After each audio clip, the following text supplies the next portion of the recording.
Hello everyone, स्वागत है आपका अपने channel bright future academy BNB में। आज मैं आप लोगों को जो भी जैक के द्वारा 11वीं क्लास का पेपर हुआ है, आज ही के दिन जो पेपर हुआ है केमिस्ट्री का पेपर हुआ है, इसका आज हम आप लोगों को आंसर की बताएंगे कि किस क्वेश्चन के लिए कौन सा आंसर करेक्ट है।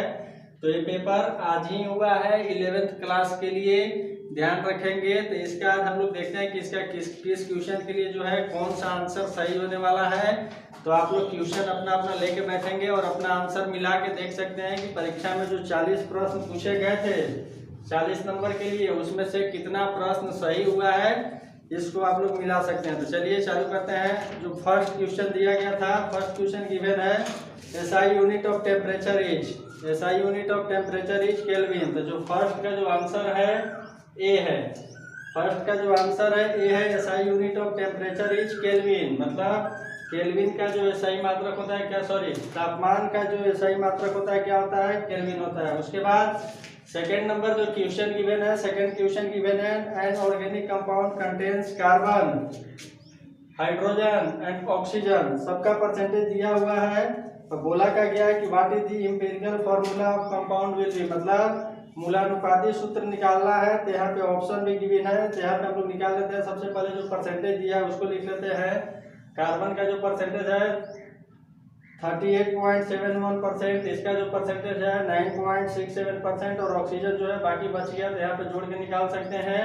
हो गया 47 48, लगभग मान के चलेंगे हो गया किसके बराबर, तो 52% के आसपास है। इसमें क्या करना है, मूलानुपाती सूत्र निकालते समय कुछ नहीं करना है, इसके अनुभाग से भाग कर देना है। तो कार्बन के लिए कितना होता है, ध्यान से देखेंगे, कार्बन का 12 होता है, हाइड्रोजन का हो गया किसके बराबर, तो 1 के बराबर अनुभाग, और ऑक्सीजन के लिए होता है किसके बराबर, 16 के बराबर। यहाँ पे हल करेंगे तो राउंड फिगर में बात कर रहे थे, वैल्यू आ गया 3 के बराबर, ये हो गया 9 के बराबर, ये भी लगभग हो गया किसके बराबर, 3 से थोड़ा ज्यादा होगा, हम यहाँ पे लगभग लेके चल रहे हैं। यहाँ से क्या करेंगे, अनुपात कॉमन लेंगे, तो अनुपात कॉमन ले लिए, तो यहाँ पे हो गया 1:3:1।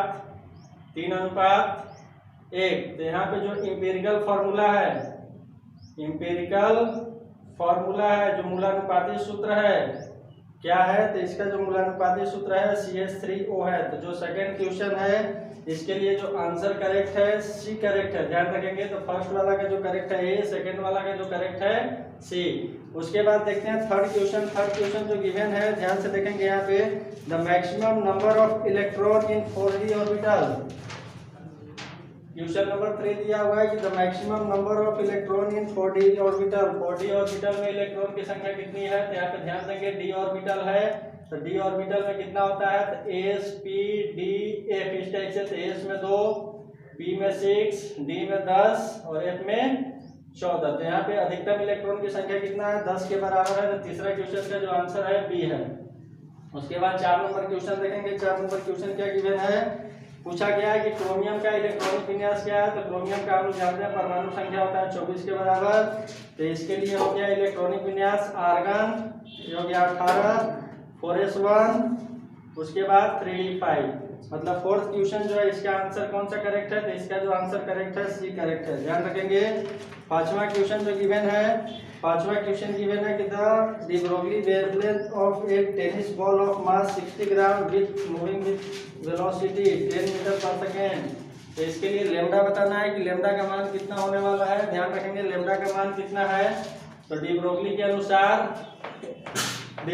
अनुसार हम लोग लेमडा निकाल लेंगे। तो लेमडा कैसे निकालेंगे, तो लेमडा होता है h/mv के बराबर होता है। तो यहाँ पे m गिवन है, h का मान है 6.63 × 10 के पावर -34, h का मान गिवन है, m गिवन है, m कितना है देखेंगे ध्यान से, m है 60 ग्राम, मतलब हो गया 60/1000 इंटू किसके बराबर, तो 10 मीटर पर सेकंड इसका वेलोसिटी है। तो ये कट गया है यहाँ से, ये हो गया 6.63 × 10 के पावर -34 अपॉन, यहाँ पे देखेंगे ये हो गया किसके बराबर, 0.6 के बराबर। तो यहाँ से दशमलव ऊपर भेज देते हैं, तो 10 चला गया ऊपर, यहाँ से हो गया 6, तो इस टाइप से कट गया। ये हो गया कितना 1.10 × 10 के पावर -33। तो यहाँ पे जो ऑप्शन गिवन है ध्यान से देखेंगे, ऑप्शन गिवन है केवल पावर में गिवन है 10 के पावर -16, 10 के पावर -25 मीटर, 10 के पावर -33 मीटर। तो जो इस क्वेश्चन का आंसर होने वाला है 5 नंबर का, 5 नंबर क्वेश्चन का जो आंसर है कौन सा है, सी है, ध्यान रखेंगे। थर्ड वाला आंसर इसके लिए क्या है, करेक्ट है। बस यहाँ पे ये इसके टर्म में आंसर दिया हुआ है, ध्यान रखना है। उसके बाद जो 6 नंबर क्वेश्चन है, गिवन है कि the number of elements in fourth period of periodic table. Fourth period of periodic table में कितने एलिमेंट्स होते हैं? तो फोर्थ पीरियड में जो एलिमेंट्स होते हैं उनकी संख्या होता है 18 के बराबर। तो इसके लिए जो आंसर करेक्ट है 6 के लिए, तो 6 का जो है बी है, मतलब 18 इलेक्ट्रॉन होते हैं। उसके बाद यहाँ पे देखेंगे 7 नंबर क्वेश्चन गिवन है N3 minus O2 minus F minus और सोडियम प्लस। इसमें पूछा क्या गया है कि रेडियाई कितना होगा, मतलब आयनिक रेडियाई का ऑर्डर पूछा गया है। आयनिक रेडियाई का ऑर्डर पूछा गया है, तो ध्यान रखेंगे आयनिक रेडियाई का ऑर्डर पूछा गया है। तो जो ऋणायन होता है उसकी त्रिज्या सबसे अधिक होती है और धनायन का सबसे कम होता है, तो धनायन का सबसे कम। और के बात करें कि सोडियम प्लस, इसका जो त्रिज्या होगा सबसे कम होगा, तो ऑप्शन में देख लेंगे। इसमें जो ऑप्शन केवल दिया होगा सोडियम प्लस की त्रिज्या सबसे कम, क्योंकि ये धनायन है, 10 इलेक्ट्रॉन सबके पास है। तो ये क्या है? ऋणायन है, ये भी ऋणायन है, ये भी ऋणायन है। तो सोडियम प्लस जो है धनायन है, इसकी त्रिज्या सबसे कम होगी। तो इसके लिए जो ऑप्शन गिवन है 7 नंबर के लिए जो सही होने वाला है, फर्स्ट सही होने वाला है, मतलब ऑप्शन ए करेक्ट है। जो ऑर्डर गिवन है चेक कर लेंगे, इसमें जो सही है फर्स्ट है। उसके बाद 8 नंबर क्वेश्चन दिया हुआ है कि alkali metal in each period है, मतलब सभी आवर्त में क्षारीय धातु की जो आयनाइजेशन एंथैल्पी होती है, आयनन त्रिज्या का मान होता है न्यूनतम होता है। तो 8 नंबर क्वेश्चन का जो आंसर है बी है। सभी क्षारीय धातु जो भी आवर्त सारणी में है उनकी जो एंथैल्पी होती है, आयोनाइजेशन एंथैल्पी जो होती है कम होती है। उसके बाद आगे देखेंगे 9 नंबर में गिवन है कि the dipole moment of BeCl2 का डाइपोल मोमेंट बताना है कि किसके बराबर है 9 नंबर क्वेश्चन में। तो BeCl2 का जो डाइपोल मोमेंट है, BeCl2 का जो डाइपोल मोमेंट है ये 0 के बराबर है। देख लेंगे कैसे, तो इसका जब स्ट्रक्चर बनाएंगे तो कुछ इस टाइप से बनेगा, हो गया Cl और इस टाइप से भी हो गया Cl। यहाँ पे डाइपोल मोमेंट देखेंगे तो इस टाइप से हो गया।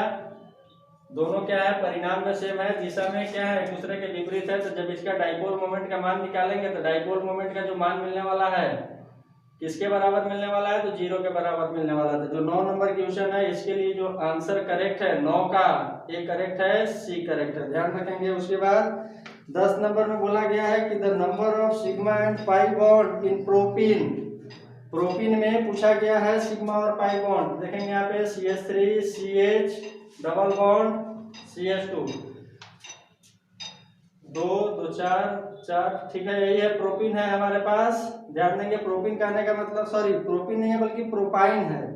यहाँ पे जो क्वेश्चन में गिवन है क्या है, प्रोपाइन है। तो यहाँ पे जो है ट्रिपल बॉन्ड है, देखेंगे ध्यान से इस टाइप से तो स्ट्रक्चर दिया हुआ है कि प्रोपाइन में क्वेश्चन नंबर 10 में गिवन है किसके लिए है, तो प्रोपाइन का सबसे पहले हम लोग क्या करेंगे, संरचना सूत्र खींचेंगे कि क्या होने वाला है। तो प्रोपाइन देखेंगे कार्बन जो है 4 बंध से घिरा होना चाहिए, यहाँ पे घिरा हुआ है, यहाँ पर भी घिरा है, यहाँ पर भी घिरा है। इसमें बोला है कि सिग्मा बॉन्ड की संख्या कितनी है और पाई बॉन्ड की संख्या कितना है। तो यहाँ से पाई बॉन्ड अगर के दिख रहा है तो पाई बॉन्ड की संख्या 2 है और सिग्मा अगर के गिनना है तो सिग्मा गिन सकते हैं किसके बराबर है। तो सिग्मा यहाँ से अगर के देखेंगे तो यहाँ से 3 4, इसमें एक मिल गया 5 और एक यहाँ पे मिल गया, किसके बराबर है, 6 के बराबर। तो 10 नंबर क्वेश्चन का जो आंसर है ए है, मतलब प्रोपाइन में जो सिग्मा बॉन्ड की संख्या 6 है और पाई बॉन्ड की संख्या कितनी है, तो 2 है। तो 10 नंबर क्वेश्चन का आंसर फर्स्ट करेक्ट है। उसके बाद 11 नंबर देखेंगे, according to VSEPR theory the geometry of BRF5 का जो ज्योमेट्री होता है क्या होता है, तो स्क्वायर पिरामिडल होता है, ध्यान रखेंगे। तो इसके लिए जो आंसर करेक्ट है 11 के लिए ए है। इसका जो ज्योमेट्री होता है स्क्वायर पिरामिडल होता है, जिसको बोला जाता है वर्ग पिरामिडल भी कहा जाता है। इसके अलावा पूछा गया 12 नंबर में हाइब्रिडाइजेशन पूछा गया PCl5 में फास्फोरस का। तो फास्फोरस का जो प्रसंकरण होने वाला है क्या होने वाला है, sp3d प्रसंकरण होने वाला है। तो देख लेंगे यहाँ पे कौन सा ऑप्शन करेक्ट है। तो 12 के लिए जो ऑप्शन करेक्ट है यह है बी करेक्ट है। उसके बाद 13 में देखेंगे, अ gas which obeys gas law at all temperature at all range of temperature and pressure is called, मतलब कोई भी गैस, हिंदी में पढ़ रहे हैं, कोई भी गैस गैस के नियमों का पालन करता है किसी ताप और किसी दाब के रेंज में, तो उस गैस को क्या कहा जाता है? ध्यान रखेंगे, उस गैस को क्या कहा जाता है? तो वास्तविक गैस कहा जाता है। उस गैस को वास्तविक गैस कहा जाता है, रियल गैस। ध्यान रखेंगे यहाँ पे कि जब कोई गैस किसी भी तापमान और किसी भी दाब पर, किसी भी ताप या फिर किसी भी दाब के रेंज पर गैस के सभी नियमों का पालन करता है, तो उसको बोला जाता है वास्तविक गैस कहा जाता है। ज्यादातर लोग इसमें गलती करेंगे, आदर्श गैस मानेंगे, जो आदर्श गैस नहीं है। आदर्श गैस के लिए कंडीशन होता है प्रेशर टेंडिंग टू जीरो और temperature tending to infinite. Pressure लगभग धीरे धीरे जीरो के बराबर जाता है, घटते जाता है, किसके लिए? आइडियल गैस के लिए, और टेम्परेचर मैक्सिमम जाता है। तो जो 13 नंबर क्वेश्चन है इसका जो आंसर है फर्स्ट करेक्ट है। ध्यान रखेंगे 13 नंबर क्वेश्चन का जो आंसर है फर्स्ट करेक्ट है। इसके बाद 14 नंबर क्वेश्चन है, देखेंगे रिपीटेड क्वेश्चन है, हर बार पूछा गया है। What will be the minimum pressure required to compress a gas 500 dmq of air at 1 bar pressure to 200 dmq at 30 degree centigrade? मतलब यहाँ पे टेम्परेचर कांस्टेंट है। क्वेश्चन पहले भी मॉडल सेट में किया था कहीं पर भी, तो इसको हम लोग बनाएंगे। तो क्वेश्चन जो है किस पे? बॉयल के नियम पे आधारित है। P1 V1 बराबर P2 V2। P1 गिवन है 1 इंटू 500, यहाँ पे P2 भी गिवन है। P2 किसके बराबर है? ध्यान देंगे P2 किसके बराबर है? तो P2 निकालना है। V2 गिवन है किसके बराबर है? 200। यहाँ से जब P2 हल करेंगे तो हो गया 2.5 बार के बराबर है। तो ये जो क्वेश्चन है इसके लिए जो आंसर है 14 के लिए B के बराबर है, मतलब B है। उसके बाद 15 नंबर के लिए पूछा गया है कि the enthalpy of all the elements in their standard state, सभी तत्वों की एंथैल्पी उनकी संदर्भ अवस्था में कितनी होती है? तो ध्यान रखेंगे कोई भी तत्व है उसके इनिशियल स्टेट में जो एंथैल्पी का मान होता है हमेशा 0 के बराबर होता है। तो 15 नंबर क्वेश्चन का आंसर है बी है। उसके बाद गिवन है कि the enthalpy of formation of ammonia is, मतलब एक अमोनिया के मोल को फॉर्म करने के लिए एंथैल्पी का कितना जरूरत पड़ रहा है? तो एंथैल्पी गिवन है 46 - 46 किलो जूल पर मोल। तो बोला है कि द एंथैल्पी ऑफ फॉर्मेशन, ध्यान रखेंगे कि अमोनिया के एक मोल को बनाने के लिए इतना एंथैल्पी, मतलब यहाँ पे एंथैल्पी माइनस में गिवन है, मतलब बाहर निकलता है। जब उष्मा बाहर निकलता है उसी को हम लोग क्या बोलते हैं? ऋणात्मक बोलते हैं। तो कितना है? तो -46 किलो जूल पर मोल। तो पूछा गया है कि इस रिएक्शन के लिए 2NH3 ये जा रहा है किसमें? N2 gas plus 3H2 gas, इसके लिए पूछा गया। तो इसके लिए क्या होगा यहाँ पे? तो ध्यान देंगे कि एक मोल के लिए जब एंथैल्पी किसके बराबर है? -46 किलो जूल पर मोल के बराबर है। तो यहाँ पे हमें बनाना कितना है या फिर कितना का बनाना है? तो यहाँ पे जो बनाना है 2 मोल के लिए बनाना है। 2 मोल NH3 के लिए यहाँ पे रिएक्शन में गिवन है। तो अगर के 2 मोल अमोनिया जब टूटेगा तो उस समय जो एंथैल्पी मिलेगा, या फिर 2 मोल अमोनिया बनाने के लिए जो एंथैल्पी की आवश्यकता होगी, कुछ नहीं करेंगे, इसमें 2 से गुना कर देंगे। तो जब 2 से गुना करेंगे तो ये आ जाएगा किसके बराबर? -92 किलो जूल पर मोल के बराबर थे। जो 16 नंबर क्वेश्चन है, 16 नंबर क्वेश्चन का आंसर है डी है। ध्यान रखेंगे। उसके बाद 17 नंबर देखेंगे। 17 नंबर क्वेश्चन गिवन है कि रिएक्शन A+B और एक गिवन है रिएक्शन किसमें है? C+D+Q found to be positive. मतलब यहाँ पे जो एंट्रोपी चेंज है वो किसके लिए है? प्लस में है। ध्यान रखेंगे। तो the reaction will be A+B, अच्छा क्वेश्चन है। A+B ये जा रहा है किसमें? C+D में। यहाँ पे हीट निकल रहा है और बोल रहा है कि इसके लिए जो एंट्रोपी में परिवर्तन है किसके बराबर है? 0 के बराबर है। तो बोल रहा है कि the reaction will be possible at high temperature, possible only at low temperature, not possible at low temperature, possible at any temperature. मतलब इस टाइप से अगर कोई रिएक्शन के लिए एंट्रोपी दिया हुआ है, एंट्रोपी किसमें है? प्लस में है, तो बोल रहा है रिएक्शन क्या है? पॉसिबल है कि नहीं पॉसिबल है। तो यहाँ पे देखेंगे, अगर के संबंध देखेंगे तो निकाल सकते हैं कि अगर के एंट्रोपी का मान किसमें है? प्लस में है। हमेशा ध्यान रखेंगे एंट्रोपी किसमें है? प्लस में। तो एंट्रोपी जो होता है क्या होता है? Less than equal to dQ/T। किसी भी इरिवर्सिबल प्रोसेस के लिए, किसी भी इरिवर्सिबल प्रोसेस के लिए सॉरी किसी भी रिवर्सिबल प्रोसेस के लिए जो एंट्रोपी में परिवर्तन होता है डेल्टा एस बराबर में होता है dq अपॉन टी के बराबर है। तो अगर के बात करें तो यहाँ पे जो गिवन है, यहाँ पे गिवन है कि एंट्रोपी में परिवर्तन जो है किसके बराबर है, तो जीरो से बड़ा है, जीरो से बड़ा है मतलब पॉजिटिव है। अगर के बात करें यहाँ पे हीट ऑलरेडी किसमें है, पॉजिटिव है, तो बोल रहा है कि रिएक्शन क्या होगा, तो रिएक्शन ऐसे भी दिख रहा है कि ऊष्मा बाहर निकल रहा है, मतलब क्या होने वाला है, यहाँ पे ऊष्मा का एडिशन होने वाला है, ऊष्मा ऐड हो रहा है, बाहर में निकल रहा है, मतलब ऊष्मा क्षेपीय अभिक्रिया है। तो इसके लिए जो आंसर मोस्ट सुटेबल है पॉसिबल एट हाई टेम्परेचर नहीं बल्कि पॉसिबल एट एनी टेम्परेचर। ये जो रिएक्शन होगा 17 नंबर के लिए जो ऑप्शन सही होगा, ये अभिक्रिया जो पॉसिबल होगा किसी भी ताप के लिए पॉसिबल होगा। ध्यान रखना है अगर के 0 केल्विन हो जाएगा टेम्परेचर तो उस समय दिक्कत होगा। तो यहाँ पे जो अभिक्रिया संपन्न होगा, अभिक्रिया किसमें संपन्न होगा, तो किसी भी तापमान पर संभव है, मतलब किसी भी ताप पर अभिक्रिया होगा। 17 नंबर के लिए जो आंसर है किसमें है, डी में है।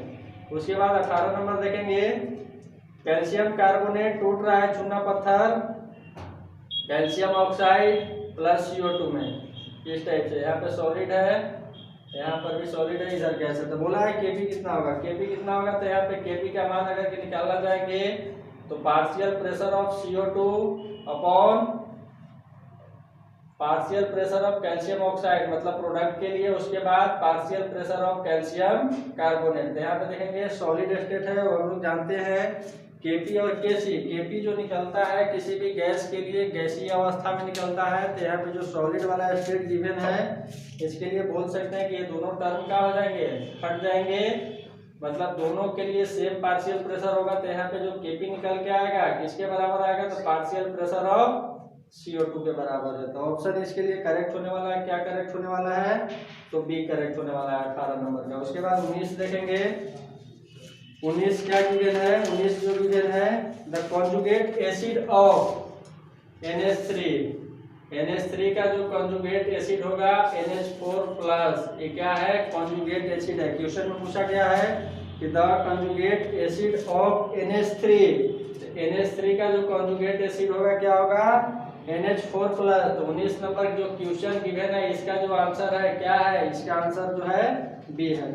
उसके बाद 20 नंबर देखेंगे, 20 नंबर क्वेश्चन क्या गिवन है, which of the following is Levi's acid, मतलब कि लुईस अम्ल कौन है, लुईस अम्ल कौन है। तो ध्यान देंगे इसमें जो है BF3 जो है लुईस अम्ल है, ध्यान रखेंगे। तो इसके लिए जो ऑप्शन करेक्ट होने वाला है 20वां के लिए जो ऑप्शन करेक्ट होने वाला है सी करेक्ट होने वाला है। BF3 जो है क्या है, लुईस अम्ल है।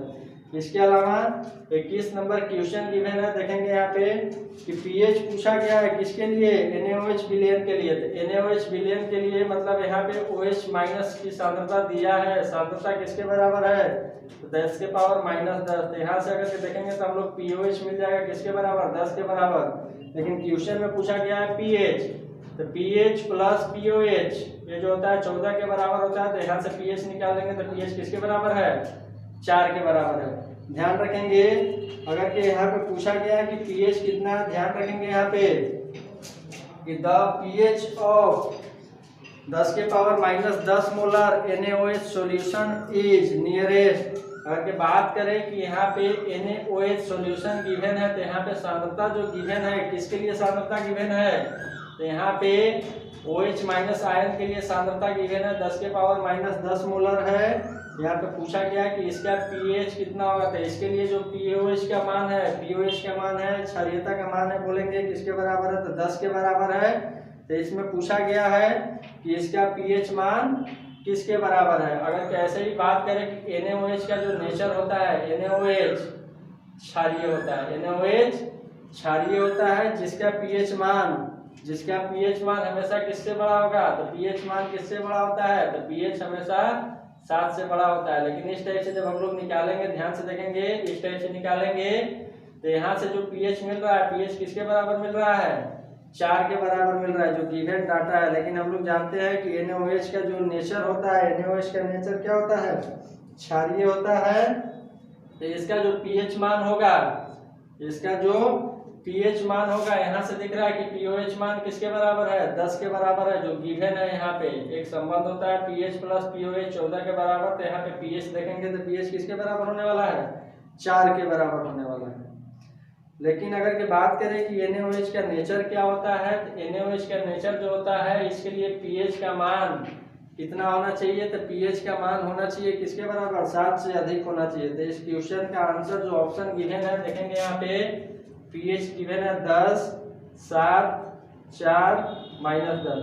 तो यहाँ पे देखेंगे, ध्यान देंगे कि -10 में पीएच नहीं होगा, 7 भी नहीं होगा। अगर की बात करें तो पीएच मान 2 ही होगा यहाँ पे, या तो 10 होगा या फिर 4 होगा। तो अगर यहाँ पे देखेंगे जो सांद्रता गिवन है, सांद्रता गिवन है, तो इसके लिए जो पीओएच मान है ये निकल के आ रहा है 10 के बराबर है। पीओएच मान जो है 10 के बराबर है। तो इसका अगर के बात करेंगे कि पीएच किसके बराबर है, तो पीएच जो है 4 के बराबर है। तो इसका जो आंसर है 21 नंबर का जो आंसर है किसके बराबर है, 21 नंबर आंसर के लिए थर्ड करेक्ट है, मतलब ऑप्शन सी करेक्ट है। उसके बाद आगे चलेंगे 22 नंबर में। 22 नंबर क्या गिवन है, तो the oxidation number of ClO minus में बोला गया, ClO3 माइनस में क्लोरीन का ऑक्सीकरण संख्या पूछा गया, तो हो गया x plus 3 into -2 equal to हो गया -1। तो x का मान जब निकालेंगे तो यहाँ से आगे x का मान किसके बराबर है, 5 के बराबर है। तो ऑप्शन ए करेक्ट है। तो 22 नंबर क्वेश्चन के लिए आंसर कौन सा करेक्ट है, ए करेक्ट है। इसके अलावा 23 नंबर देखेंगे, द ऑक्सीडेशन प्रोसेस इन्वॉल्व्स, मतलब ऑक्सीकरण प्रक्रिया में क्या होता है, तो ऑक्सीकरण प्रक्रिया में ऑक्सीकरण संख्या बढ़ता है। किसी भी रासायनिक अभिक्रिया में ऑक्सीकरण वह प्रक्रिया है जिसमें ऑक्सीकरण संख्या का मान बढ़ता है। तो 23वां के लिए भी करेक्ट है कौन सा, तो 23वां के लिए ऑप्शन ए करेक्ट है। उसके बाद 24 देखेंगे, 24 के लिए कौन सा करेक्ट है, तो 24 देखेंगे यहाँ पे, in reaction CuO solid plus H2 gas, इस टाइप से गिवन है। ये रिएक्शन है Cu solid plus H2O gas. यहाँ पे पूछा क्या गया है कि the reducing agent, sorry the oxidising agent, oxidising agent. तो ऑक्सीडाइजिंग एजेंट अगर के पहचानना है अभिक्रिया में, तो क्या करेंगे, तो जिसका ऑक्सीकरण संख्या घट रहा है वही क्या है, ऑक्सीडाइजिंग एजेंट है। तो यहाँ पे देखेंगे तो CuO में कॉपर का ऑक्सीकरण संख्या 2, इसका -2, और कॉपर जा रहा है किस में जा रहा है, +2 से 0 में जा रहा है। अगर की बात करें कि यहाँ पे ऑक्सीडाइजिंग एजेंट कौन होने वाला है, तो CuO जो होने वाला है ऑक्सीडाइजिंग एजेंट। अगर यहाँ पे बात करें ऑक्सीजन -2 है, तो यहाँ पर भी ऑक्सीजन किस में है, -2 में है। यहाँ पे हाइड्रोजन 0 में है, यहाँ पे हाइड्रोजन आ रहा है किस में आ रहा है, +2 में आ रहा है। तो CuO जो है क्या है, ऑक्सीडाइजिंग एजेंट है। तो 24 नंबर के लिए जो आंसर सही है, 24 नंबर के लिए ए करेक्ट है। उसके बाद पूछा गया है कि the bond angle in water, जल में जो बंधन कोण का मान होता है, अगर के संरचना देखेंगे तो इस टाइप से कुछ बनता है जल का। यहाँ पे जो बंधन कोण का मान होता है किसके बराबर होता है, तो 104.5 डिग्री के बराबर होता है। तो क्वेश्चन नंबर 25 है, 25 के लिए आंसर बी करेक्ट है। उसके बाद 26 देखेंगे, 26 क्या है कि द मॉलिक्यूलर फॉर्मूला ऑफ क्विकलाइन, क्विकलाइन किसको बोला जाता है, कली चूना को बोला जाता है। तो इसका ऑप्शन जो है फोर्थ करेक्ट है। कली चूना जो होता है क्विकलाइन होता है। तो 26 नंबर क्वेश्चन जो है इसका आंसर डी है, कैल्शियम ऑक्साइड को ही बोला जाता है, क्या बोला जाता है, क्विकलाइन या फिर कली चूना कहा जाता है। हिंदी में लिखा हुआ है बिना बुझा हुआ चूना, मतलब कैल्शियम ऑक्साइड। उसके बाद all S block elements in periodic table are in place of group 1 and group 2। 27 number question का आंसर जो है डी है, मतलब सभी एस ब्लॉक के एलिमेंट कहाँ है, वर्ग 1 और वर्ग 2 में है। उसके बाद the nature of aqua solution of borax, borax का जो जलीय विलयन होता है उसका नेचर क्या होता है, तो बेसिक होता है, क्षारीय होता है। ध्यान रखेंगे तो क्षारीय होता है। तो 28 नंबर का जो आंसर है कौन सा करेक्ट है, सी है। उसके बाद 29 नंबर देखेंगे, 29 नंबर में पूछा गया, क्या पूछा गया है, which of the following is an ore of aluminium. Aluminium का जो ओर होता है कौन सा होता है, ध्यान रखेंगे बॉक्साइड। बॉक्साइड जो है किसका ओर है, एल्युमिनियम का। तो 29 नंबर के लिए डी करेक्ट है। उसके बाद 30 नंबर देखेंगे, 30 नंबर में पूछा गया है, क्या पूछा गया, नाम पूछा गया है यूपीएससी नाम। तो लिख लेते हैं, बना लेते हैं उसका यूपीएससी नाम क्या है। एक गिवन है 30 नंबर में, CH3 CH2 CO CH2 CH3। इसका नाम अगर के देखेंगे तो क्या है, पेंटेन। पेंटेन 3 पर ओन मतलब कीटोन ग्रुप है यहाँ पे। तो यही आंसर है, मतलब 30 नंबर का जो आंसर है कौन सा है, सी है।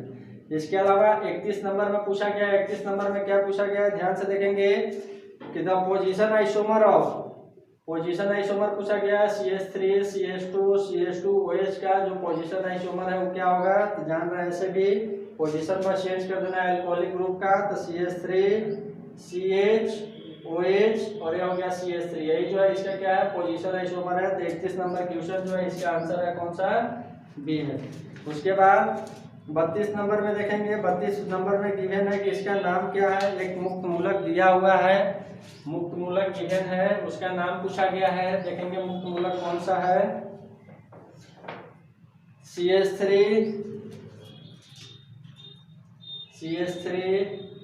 32 नंबर क्वेश्चन के लिए CH, इधर है CH3 और यहाँ पे बिंदु है इस टाइप से। इस मुक्त मूलक का नाम बताना है। तो इस मुक्त मूलक का जो नाम है आइसोप्रोपाइल फ्री रेडिकल। 32 का ए, इसका जो नाम है आइसोप्रोपाइल फ्री रेडिकल है। उसके बाद यहाँ पे देखेंगे 33 में दिया है which of the following is an electrophile. Electrophile मतलब क्या होते हैं, इलेक्ट्रॉन के करीब होते हैं। तो आप देख सकते हैं कि किसके पास इलेक्ट्रॉन की संख्या कम है, तो Cl+। इस ऑप्शन का जो आंसर है 33 नंबर के लिए जो है Cl+, ऑप्शन नंबर 4 मतलब डी करेक्ट है 33वां के लिए। Cl+ जो है एक अच्छा नाभिक नहीं, सॉरी एक अच्छा इलेक्ट्रॉन्स नहीं अभिकर्मक है। उसके बाद 34 नंबर में देखेंगे, बोला है कि कार्बोकेटायन में सबसे ज्यादा स्टेबल कौन होता है। तो कार्बोकेटायन में ध्यान रखेंगे कि सबसे ज्यादा जो स्टेबल होता है 3 डिग्री कार्बोकेटायन जो होता है सबसे ज्यादा स्टेबल होता है। तो यही 3 डिग्री कार्बोकेटायन है, जो ऑप्शन बी करेक्ट है। मतलब 34 नंबर क्वेश्चन का आंसर जो है बी करेक्ट है।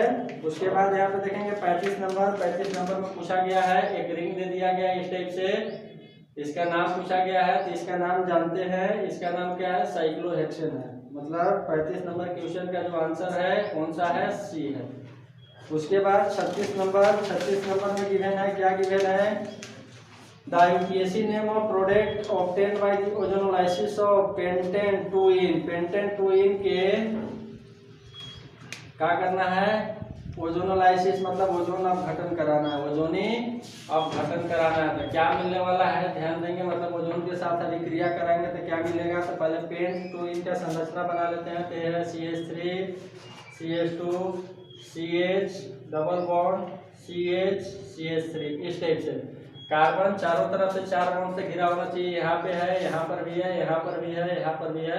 अब क्या करना है, इसकी अभिक्रिया ओजोन के साथ कराना है। तो कुछ नहीं होगा, ये डबल बॉन्ड टूटेगा, एक ऑक्सीजन इधर आ जाएगा, एक ऑक्सीजन इधर आ जाएगा। तो इधर नाम देख लेंगे CH3 CH2, ये हो गया CHO प्लस CH3 CHO, यही बनने वाला प्रोडक्ट। इसका नाम है प्रोपेनल और इसका नाम है इथेनॉल। तो 36 नंबर जो क्वेश्चन था इसका जो आंसर है कौन सा करेक्ट है, तो ए करेक्ट है। 36 नंबर के लिए ए करेक्ट है। मतलब पेंट 2 का जब ओजोनी अपघटन किया जाता है तो क्या बनता है, एथेनॉल। नॉल नहीं, ध्यान रखेंगे यहाँ पे अंग्रेजी वाला नाम पढ़ेंगे, ethanol and propanal. Option A correct है, ध्यान रखेंगे यहाँ पे।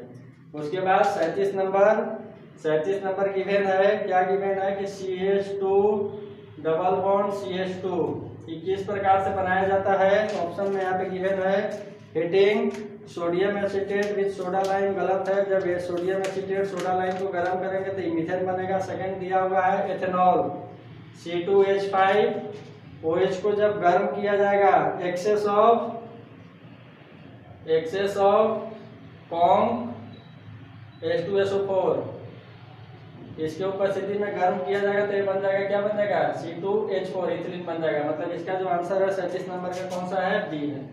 उसके बाद 38 देखेंगे, 38 क्या है, तो 38 गिवन है कि the common ortho and para directing group. Ortho and para directing group कौन सा है, तो नाइट्रो ग्रुप जो है ऑर्थो और पैरा डायरेक्टिंग ग्रुप है। तो 38 नंबर क्वेश्चन का जो आंसर है ये कौन सा है, बी है। उसके बाद 39 नंबर देखेंगे, which of the following is responsible for depletion of ozone layer in upper stratosphere. Freons, freons इस क्वेश्चन का आंसर है फ्रेयॉन्स, जिसको बोला जाता है क्लोरोफ्लोरोकार्बन भी कहा जाता है। क्लोरोफ्लोरोकार्बन जो है मुख्य कारण है किसके लिए, तो ओजोन डिप्लेशन के लिए। तो 39 नंबर क्वेश्चन का जो आंसर है ये करेक्ट है, कौन सा, डी करेक्ट है।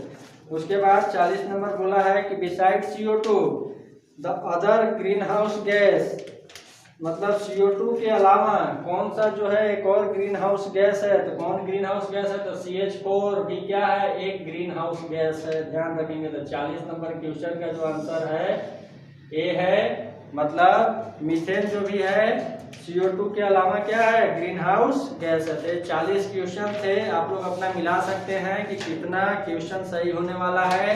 तो ये आज ही पेपर हुआ है केमिस्ट्री का, ध्यान रखेंगे। और वीडियो अच्छा लगा तो लाइक करें, शेयर करें और चैनल को सब्सक्राइब करें। धन्यवाद।